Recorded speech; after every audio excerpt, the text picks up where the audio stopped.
Hi everybody, welcome to Fast Homebrew. I'm drinking beer again today. It's tasting day number 35, and this is just regular old tasting day with some of the things I've made recently. So, we are getting started with my Just Stout, I believe. This one was sort of a backwards devolution of my more complicated stouts to try and come up with something that was a little bit more simple. It still ended up with like 6 kinds of base malt in there, it looks like a little bit of a tarnum flame out for some reason. I must have just had that lying around. Anyway, I was trying to make a dry stout as well. And actually this has come out pretty nice. It is a very good... I think I've got a very good starting point now for whatever kind of nonsense I want to do next. I took out the things like the oats and the wheat, and so it's mainly just a couple of base malts, couple of roasted malts, and a couple of crystal malts. So yeah, I'm actually really happy with this. This is as I said, is very simple. It is just stout, so that one will obviously get 2 thumbs up. Yes, no questions asked. Okay, moving on to the next thing. I think it is my amber ale, if I put that down for a second. Yep, this is my amber ale. So this one was supposed to be a hoppy amber ale, and this one's over carbonated, that's right. Hoppy amber ale, and what's going on? Oh, waiting for that to disappear.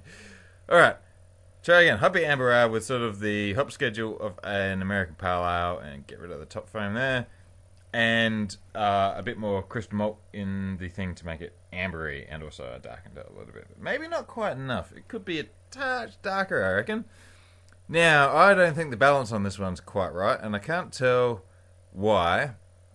It's got Mosaic and Citra hops in there, which are, they're nice. Maybe they don't work well together or something. But sort of, it's an okay beer, but nothing's really coming through. So I'm just going to give that one thumb, and maybe I should follow someone else's better amber ale recipe next time. Okay, this now is the Amarillo IPA, I reckon. And this one was a single hop, and I hadn't done it with Amarillo before, and that's a hop I like. And so I thought, well, I'll do it with Amarillo. So this one had my normal... What are you doing in the dog's box there, Jensen? Normal sort of Golden Promise and Caramel, which are my 2 favourites. I just went for those. It's a little bit darker in colour, maybe, than it needs to be. It's actually not quite bitter enough. It was supposed to have 71 IBUs, but I don't think it got there, to be honest. And then, obviously, a whole whack of Amarillo, maybe 5 or 6 grams per litre in the boil, and probably 8 dry. But I don't know. I've done better, and maybe, yeah. Oh, that's had the last bit poured into it. I would say with this one, actually, maybe Amarillo's not the hop for an IPA. It should be in things with the word golden or session or Pacific in them. Amarillo, not that. Now, this is the IPA with everything in it. This is the, what do I call it? The Kitchen Sink IPA. And this one had actually the same base as the last one, which is why it looks like exactly the same colour, although it was a bit stronger, I think. Close to 80 IBUs. It had, wait for it, Azaka, Amarillo, Citra, Columbus, Eldorado, Ella, Mosaic, Simcoe, and Nelson, all at different points. If you remember, I tried to add them in alphabetical order. This is sort of verging on double IPA territory in terms of the intensity, and it's an okay beer. I don't know if it quite worked.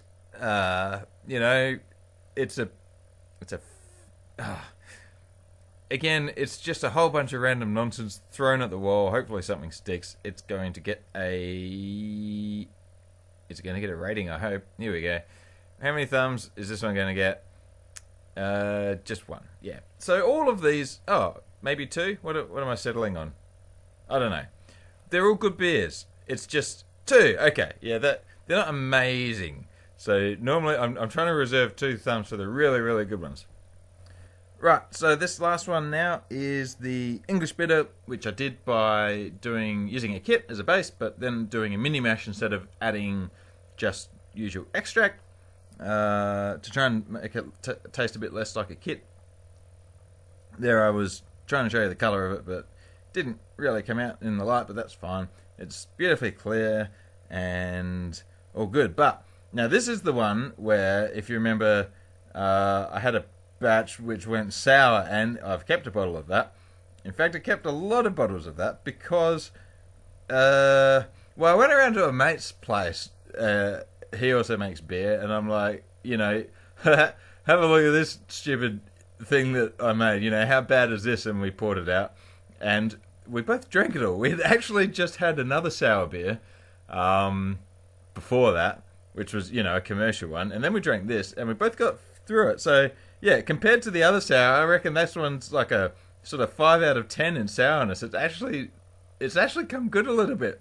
This one is a 1 out of 10. So yeah, the actual proper one, I'm sort of struggling to tell apart from the sour one. I don't know if there's something wrong with it, and I can't sort of get past that. I think maybe there's still a lingering infection. That one gets a thumbs down. This one's going to get like a I don't know, I think. Yeah. But yeah, I don't know. Maybe I've got to do this one again or do something similar. It should be a great beer, so maybe there is something wrong with it. Anyway, that's the end of the video. Bit of an odd collection this time.